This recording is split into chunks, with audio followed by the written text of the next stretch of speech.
formidable robot.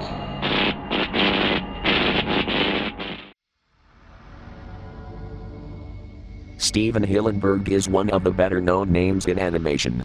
Born on August 21, 1961, he was not only an animator but also a marine biology educator. He passed away on November 26, 2018.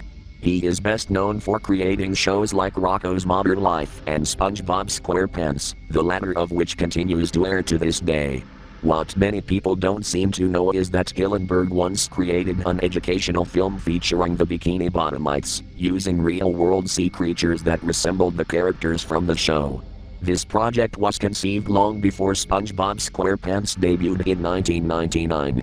However, it never gained the same recognition as his 1989 comic book, The Intertidal Zone, which later became the inspiration for the show. That's because the film was never aired publicly. No sources mention it, and the only people aware of its existence were Hillenburg himself and Nickelodeon. The film faded into obscurity until October 8, 2001, when SpongeBob SquarePants was in the middle of its third season. That night, a Nickelodeon employee stumbled upon the film, titled SpongeBob's Real Life, and without hesitation, scheduled it for broadcast. After a couple of episodes of SpongeBob and the Fairly Odd Parents, the film suddenly aired late at night. Many viewers witnessed it. I was one of them. The film opened with a title card reading SpongeBob's Real Life. It was nothing special, just the usual SpongeBob font in yellow, with smaller white text above it stating, created by Steven Hillenburg. No creation date, no credits, no mention of Nickelodeon. The background of the title card was a still image of the ocean, or so I thought. After a few seconds, I noticed the water moving, the gentle waves overlaid on the screen, bringing the image to life. The screen then faded in from black to another shot of the ocean, different from the one in the title card. That's when the narration began. In the ocean, life thrives in ways many do not understand. It was Steven Hillenburg's voice. There was no mistaking it. However, something about his tone felt off. It wasn't upbeat, like in later SpongeBob featurettes. Instead, he spoke in a deep, slow, and overly serious manner, almost clinical, as if he were narrating an unsettling documentary rather than an educational film. As he spoke, real-life footage of various sea creatures played on screen. Each animal bore an uncanny resemblance to a SpongeBob character, except they behaved exactly as they would in nature. This wasn't particularly shocking at first, after all the show had depicted the characters in their natural forms on multiple occasions. Episodes like Pressure from Season 2, Feral Friends from Season 10, and even the SpongeBob movie, Sponge Out of Water, had already shown the characters outside their cartoonish world. But this was different. The camera focused on a yellow sea sponge clinging lifelessly to a rock. The narrator continued, his tone unwavering. A sponge lacks a nervous system. It does not think, it does not feel. It simply filters, feeding off what drifts through its body. The screen then cuts to a pink starfish resting motionless on the ocean floor. Suddenly, as a small fish swam too close, the starfish ejected its stomach, enveloping its prey in digestive enzymes. The narrator resumed speaking, describing the event in graphic detail. The starfish does not rip apart its meal with teeth. It does not chew. Instead, it forces its stomach out of its mouth and digests its prey alive before pulling it back inside. I felt uneasy. The camera then shifted to a turquoise octopus hovering in the dark waters, its long tentacles curling in slow, deliberate movements. Cephalopods are intelligent. They are aware of their surroundings, but in the deep, intelligence means nothing. There was no background music. There never had been. Only the ambient sounds of the ocean, the occasional gurgling of bubbles, the distant echoes of underwater movement, and Steven's hypnotic, almost menacing narration. I felt as if I were sinking into the screen. As the film progressed, the creatures became less familiar and more unsettling.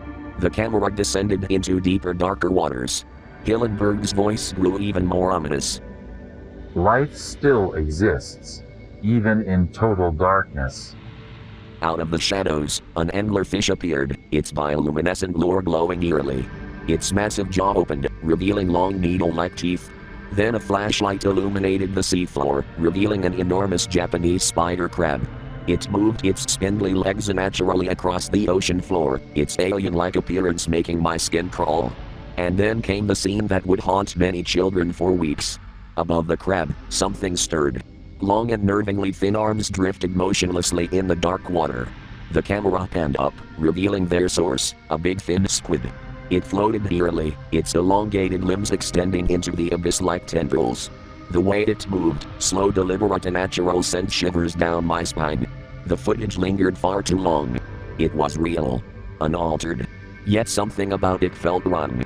I wondered who had recorded this for Steven Hillenburg. The screen shifted to a bird's eye view of the deep sea. The yellow sponge, pink starfish, and turquoise octopus, the ones from earlier, were drifting downward into the darkness. Then without warning, the film changed. The footage became animated. SpongeBob, Patrick, and Squidward were plummeting into the abyss, screaming before a monstrous whale-like creature emerged from the darkness. Its gaping mouth, lined with rows of jagged teeth, swallowed them whole. As the screen faded to black, Hillenburg delivered his final words. There are places in the ocean humans were never meant to see. Places where life does not reach, and life does not belong. The broadcast ended. I sat in silence, trying to process what I had just watched. It wasn't supernatural. It wasn't as if it was cursed, but something about it felt wrong. I wanted to record it, but by the time I thought to grab my camera, it was too late. All I managed to capture was the title card. The next morning, Nickelodeon was flooded with complaints from horrified parents. Some reported that their children were crying and afraid to take baths. Others questioned why the network had aired something so terrifying. One parent claimed their child had become obsessed with the spider monster, the Japanese spider crab, and wouldn't stop drawing it, like a nose for a chin. Viewers had nightmares. Some developed a fear of the ocean. Nickelodeon never acknowledged the broadcast. Executives dismissed it as an error. The film was pulled from rotation. No official archives exist, no copies resurfaced. One executive reportedly locked the footage away in a vault, never to be seen again. But those who saw it never forgot. It wasn't haunted, it wasn't cursed. It was just real. And sometimes, reality is the scariest thing of all.